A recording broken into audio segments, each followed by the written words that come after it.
It is a new season for Philippine Realty TV, featuring the latest trends, the newest developments, and the hottest innovations in the world of real estate. For our first episode, we will be featuring renowned Filipino artists and the importance of art in building your dream home. I'm Tessa Prieta Valdez, and this is Philippine Realty TV, Season 18.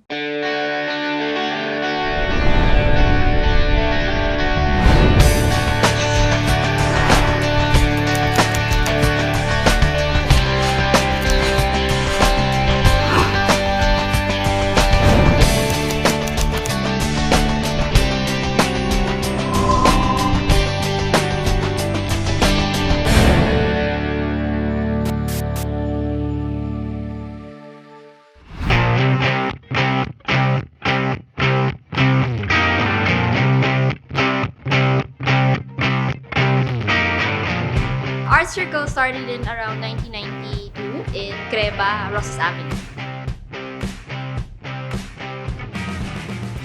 My grandparents, Odette Alcantara and Mario Alcantara, they were art enthusiasts and art collectors, and then they became friends with artists. They realized that they can impact a lot of people by sharing the visions and the messages of our visual artists through expression of visual arts.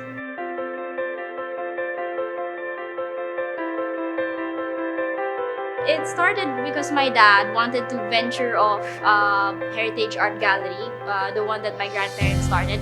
There was this connotation that he discovered that art was for the upper class only. And he wanted to make something that, a gallery that has a vibe that anyone can enter, that anyone shouldn't be intimidated in coming through these walls and learning about our art and learning about our culture.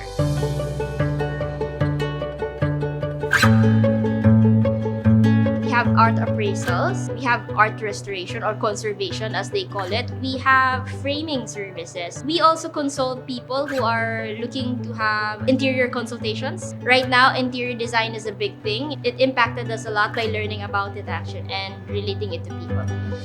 I'm an in-house interior designer for a gallery, so I do the digital exhibits, I render it. We do it through rendering the artworks and making an online gallery.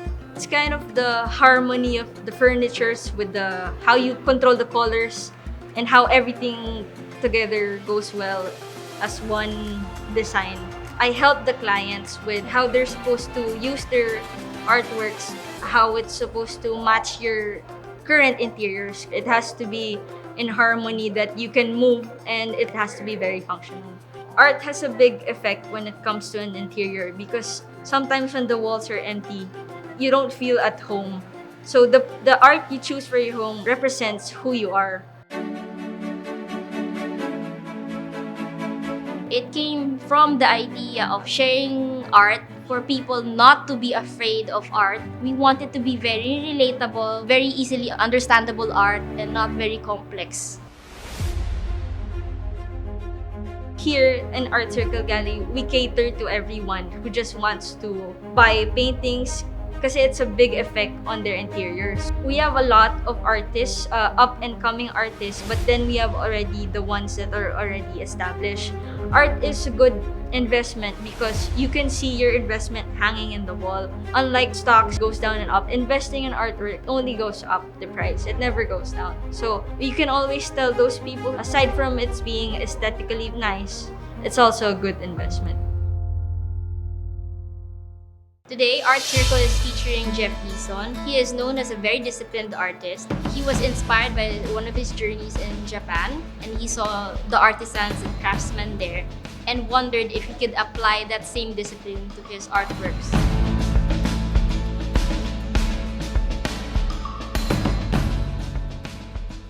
Been a visual artist for 45 years. To be an artist, it's my dream ever since. Even I was a young boy, I won several competitions. It gives me the drive to become an artist.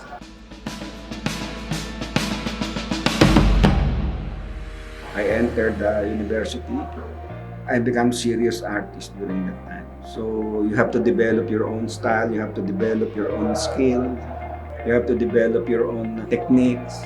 Ang art sa akin, it's only residual. The real art is the artist itself.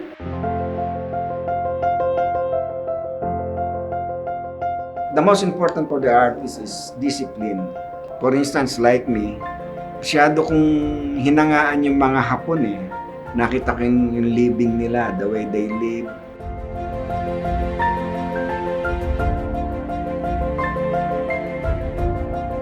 I work 8:30 in the morning up to 5 in the afternoon every day. No absent yun. Linggo lang ang pahinga ko. That's my discipline every day. Napakahalaga ng art sa buhay ng isang tao. Kung walang art, you're living in a barbaric way. Art must come first before culture. But you know, Philippines, ngayon lang tayo talagang nagkakaroon ng awareness. No? Ngayon lang nila nakikita yung importance ng art.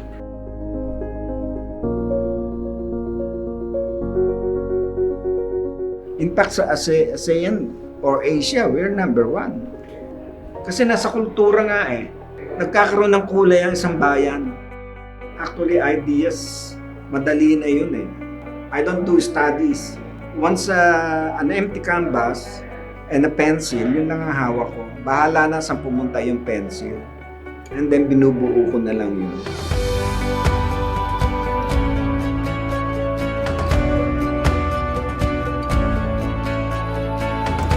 Yan, nadidevelop ko yun every day. Nasa panahon talaga eh. Panahon na nagpapahinog sa iyo. Sinisison ka talaga eh ng panahon, ng tao, your audience. Sinusundan yung trabaho mo. But after all, nakita nila yung fruits mo. Tsaka yung pangalan, once you build up, mahirap nang alisin eh. Even you're dead. Andun na yun.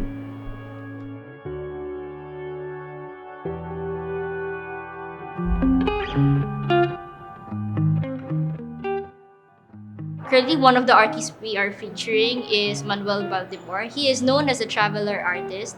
He is best known for his visual diaries, which is he paints his experiences, known tourist destinations all over the world, and he paints them through a Filipino artist's perception.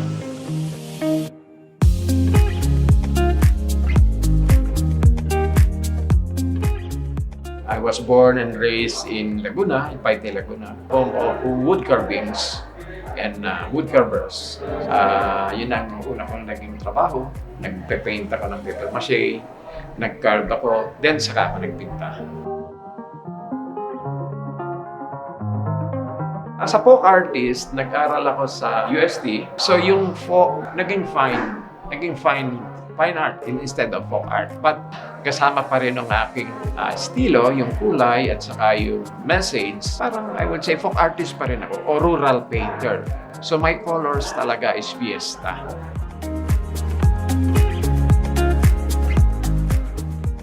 Masaya, wala akong galit, walang ahas, walang ganun, walang protesta. Basta masaya, and that's Pinoy. I had a double life. Pumapasok ako sa opisina, and after 5, libre na ako sa sarili kong immediacy yung trabaho. No? So, hindi ako nakakapagkulay kasi sa gabi. Most of my sa gabi is just black and white, pen and ink.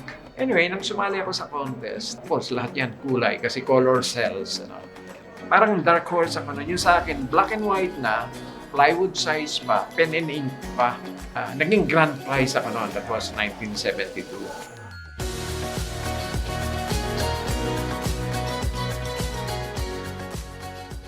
So napansin ng UNICEF yung aking mga painting, kulay Pasko. So for 18 years, nagagamit yung iba-ibang painting ko. Around the world, pinipili nila kung ano yung magpipit sa Christmas, sa gano'n, together with international artists. So once I had an exhibition abroad and they introduced me as a UNICEF artist, parang yun na naging passport ko eh. Parang you had a following already because hindi naman lahat kinukuha ng UNICEF na. Hindi, mamimili sila eh. Since then, nag-ano pa rin ako. Every weekends, nagka-carve pa rin ako sa Paite. Up to now, I do a lot of wood carvings. Yun ang aking parang physical exercise instead of mag-workout. Kasi I have 500 sculptures. So, ang ano ko is yung roots nung pinuntahan ko, yung pinanggalingan ko, pinipaint ko yun. Tapos ini-exhibit ko rito. So, nangyari, pag nag-exhibit ako sa abroad, local team sa Philippine motifs, pagbalik ko, foreign scenes yung inilalabas ko. So, nagkameron ako ng parang bridge of both cultures. Laging tanong ko, kailan ka ba magiging national artist? Kailan ka ba gano'n? Dadami na ng accomplishment. No? Sabi ko, hindi naman ako ang papaboran yan eh. Yung mga collector din eh. Even myself, I can't afford my own painting eh. But of course, kailangan laging may bago kang inilalabas. I mean, you have to open your eyes, mind, and everything. Hindi basta paulit-ulit lang yung ginagawa mo.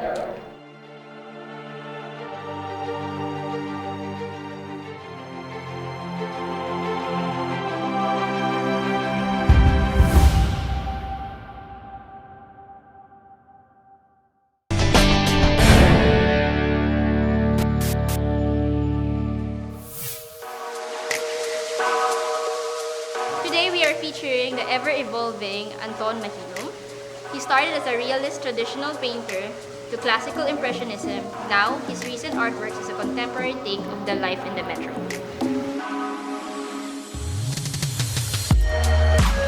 Nag-paint na ako around mga 24 years old na ako nag-start kasi hindi ko talaga hilig din ng pag-paint. Nakatira kasi kami sa isang compound. Lahat ng mga tao doon nagpipinta. So may idea ako paano magpinta. Kasi ang tatay ko talaga ang painter talaga sa amin, then yung mga kuya ko. So araw-araw nakikita ko sila nagpipinta. Ako naman, related din naman sa art, pero architecture naman ang ano. Bata pa kasi talaga ako, gusto ko talaga maging architect. Pagdating naman kasi doon sa architecture, hindi rin naman ako nag-excel sa design. During that time, nag-excel kami sa pagka nagre-render. Doon kami nakikilala na. Doon marami nagkakagusto sa gawa namin. Doon nag-start na, ito yung linya ko, magkulay, magpinta. Actually, mahirap pumasok sa art circle. Kung hindi siguro sa tatay ko or sa mga kuya ko, hindi rin ako basta-basta makapasok din dito. Style ko, nature. Mahilig ako sa nature. Kasi lumaki kami rin sa farm. Tabi kami ng ilog, may lagaslas ng tubig. Yun yung laging pinipaint ko. Nag-start ako dun sa art circle, ganun yung ginagawa ko. Ako talaga, in-enjoy ko muna yung family. Kumukuha ako ng inspirasyon sa family kasi parang nagkakaroon ka ng dahilan bakit mo gagawin yung isang bagay.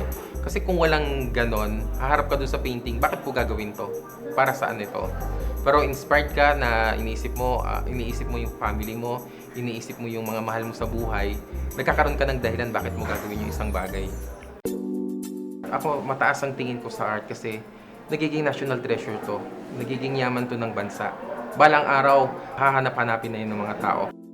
Ang painting kasi sa bahay nag-aano ng mga emotion eh. Kung ano yung nakikita mo, kung masaya yung isang painting na apektuhan din yung emotion mo, nagiging masaya ka din. Depende kung ano yung mga paintings doon sa bahay. Kapag malungkot ang nilalagay doon sa isang bahay, naapektuhan din yung feelings mo. Dati inisip ko kasi nagpipinta ako para sa buhay, para mabuhay, mag-survive ko yung family. Pero sa ngayon, nagpipinta ako kasi gusto ko i-express ko anong nararamdaman ko ngayon. Na-express ko kung gaano ako kasaya sa buhay ko din.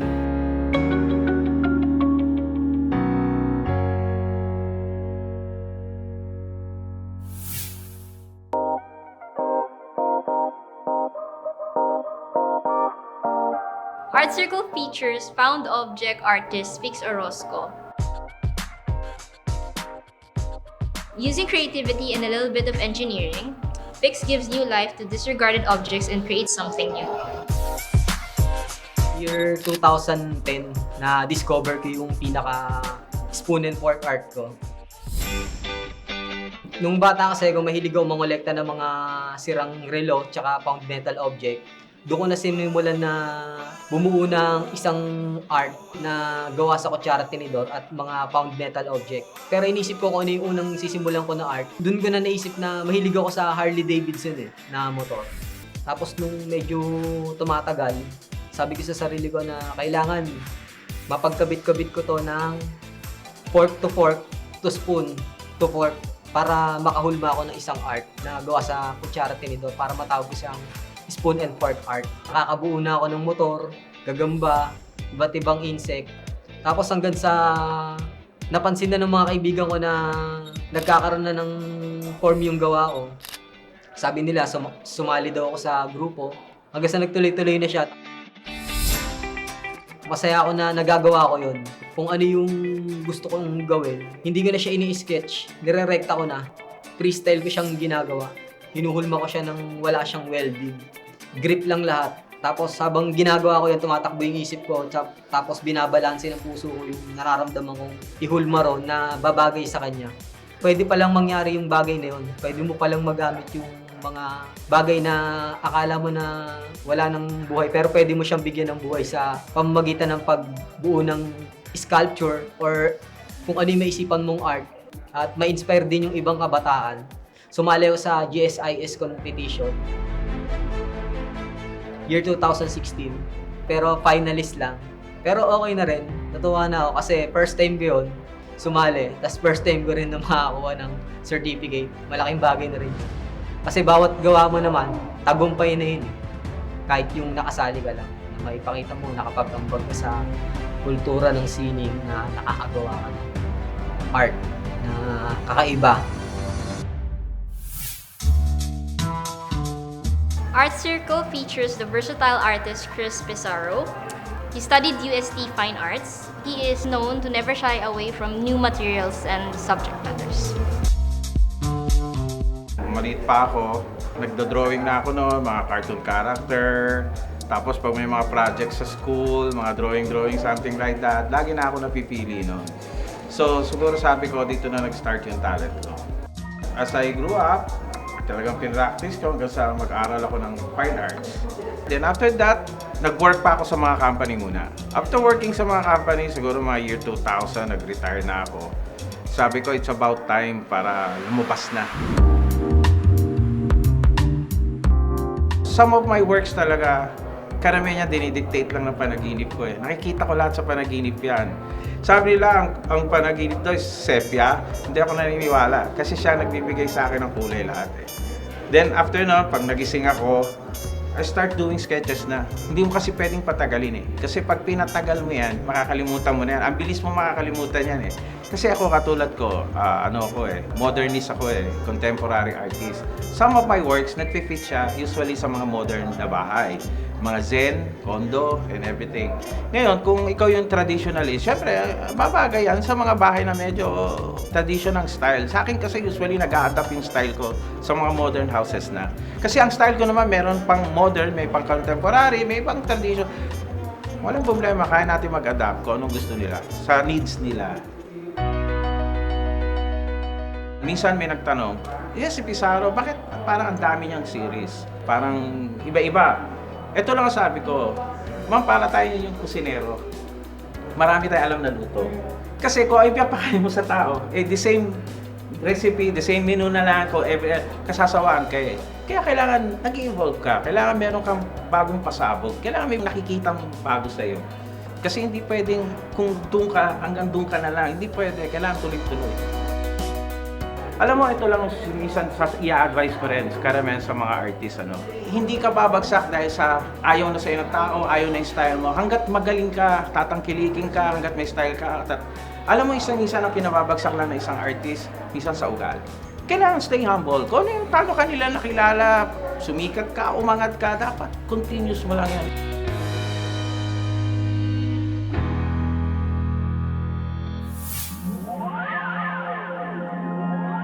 Art Circle features brass and metal sculptor Ronald Castellio. His imaginative and playful subjects gives colors to the monochromatic medium of choice. Ako po isang metal sculptor. Family business namin to since 1917. Kami po yung pioneer ng brass sculpture. Meron kaming gawa dito sa Marikina, yung Last Supper. EDSA, yung People's Power, that is Castrillo. Meron din kaming gawa dito sa City Hall ng Manila, Andres Bonifacio. So, usually, ang mga ginagawa namin ay mga landmarks. Sa ibang bansa din, meron kami. Singapore, Malaysia, Poland or San Diego, kahit saan nakakarating ang trabaho na. Ako kasi yung second generation na Castellio. 10 years old pa lang ako, nahubog na ako sa ganong sistema. Na siyempre, nasa dugo ko rin yun na unti-unti, na-develop ko.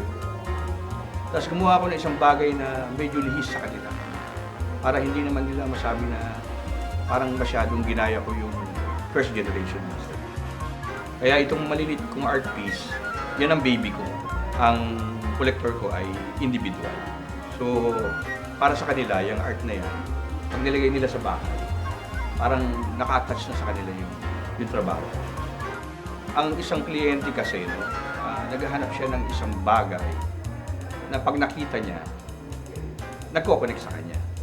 So, kunyari, ikaw ay isang doktor, pwede kitang igawa ng isang sculpture na nag-uugnay dun sa iyong hanap buhay.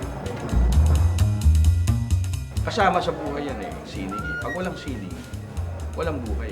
Ang art kasi, yan ang nagbibigay sa iyo ng inspirasyon. Yan nagbibigay sa iyo ng buhay na pag nakikita mo, parang nare-revive ka. Lalo na kunyari ang art mo is kung ano yung ginagawa mo nung bata ka. Pag nakikita mo, nawawala yung stress mo. Parang bumabalik uli yung energy mo.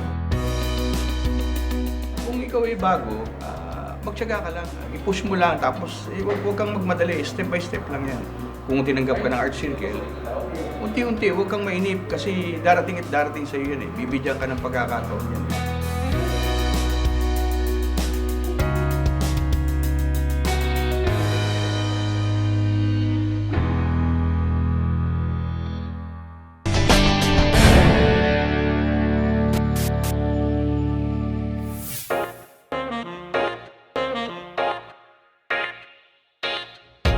Vayu is an artist who focuses on borrowing the brilliant styles of other artists and contemporaries.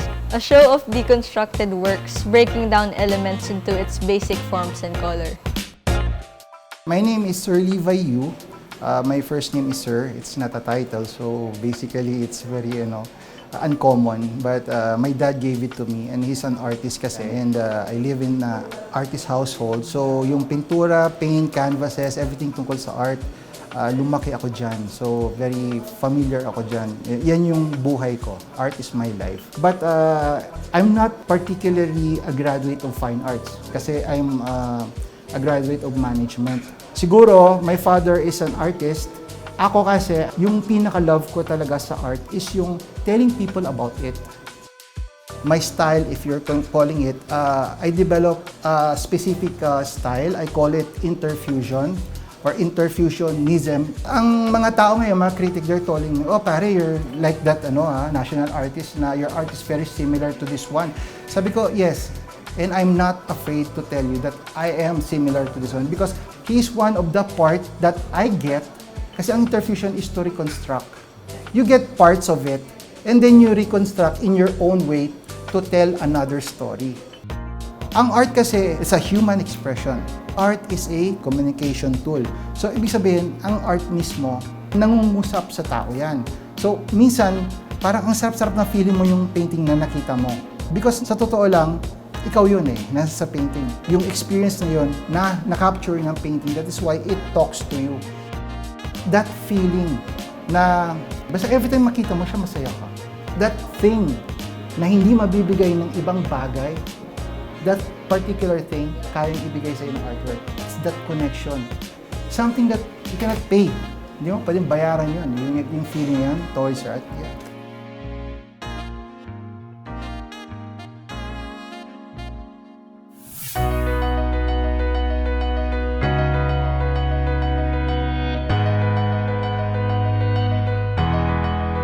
We also have Raymarmigo, who focuses on his abstract cubism work that showcases the style of flora and fauna. His works focus on calming, relaxing earth tones. Nag-start kasi ako mag-art since bata pa ako. Pero na-influensyan ako ng comics kasi uso sa panahon nun yung comics, diba? Tuloy-tuloy yun hanggang sa nag-high school ako. Then nakikita ng mga teacher ko na medyo marunong ako sa nilalaban nila ako sa competition, lalo sa art sa school. Then hanggang college, Then, after pagdating ko ng college, gusto ko sana mag-fine arts.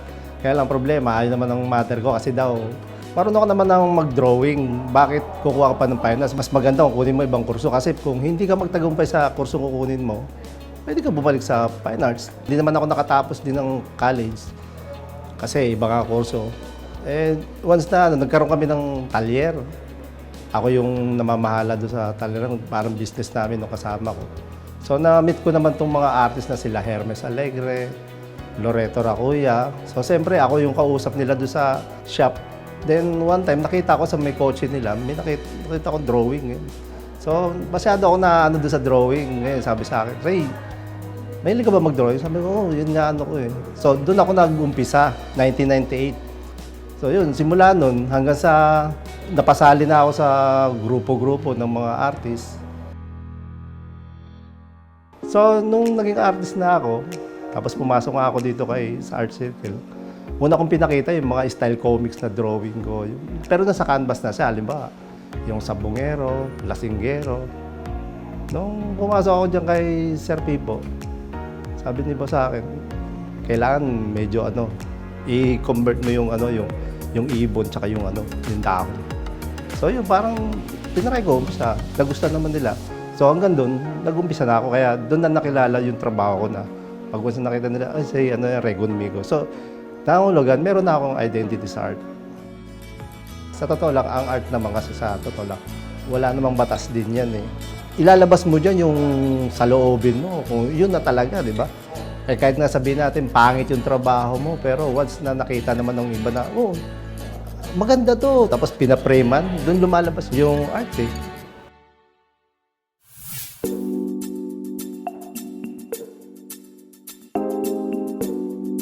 We also have Monar, an artist who explores surrealism with a mix of his own style, from his comic illustrations to make a whimsical masterpiece. He is inspired by Salvador Dali's surrealism and Ernst de Gasper's meticulous linear strokes.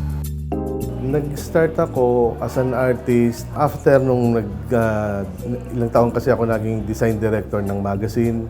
So more on cartoons ako. Mahilig ako sa mga strips. Pero dumating din yung time, may mga nagsasabi sa akin, hindi mo subukang mag-painting. Pero wala rin siya sa isip ko. Para may nag-ano sa akin na subukan mo, parang gano'n. Sumali ako ng mga contest. So tinry ko doon pero hindi siya ganun kaano eh. Kasi nga yung mga subject ko, kakaiba, ginamit ko yung parang medyo social, yung political. So more on black and white siya. So tumagal, tinry kong kulayan. Dahil nga sa hilig ko sa cartoons, doon ko siya in-apply, sinama ko yung influence ko sa cartoons na may mga kulay na parang pambata. So yun yung balang start niya na malayo siya doon sa father ko.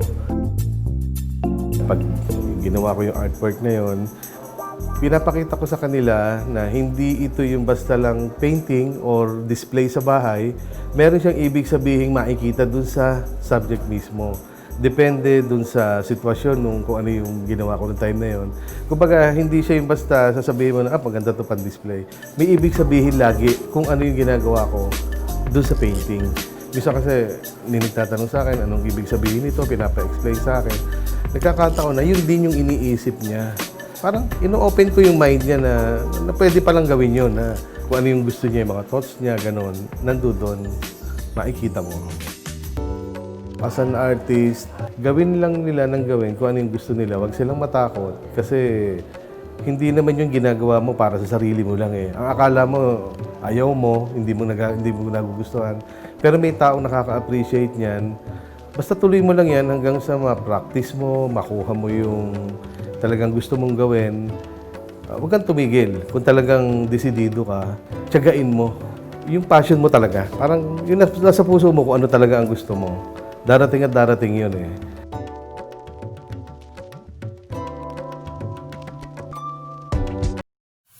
Thank you for joining us, and we hope you enjoyed the episode.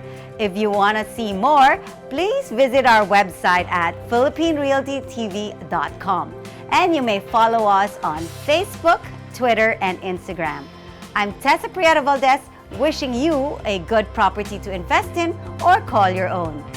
See you next time.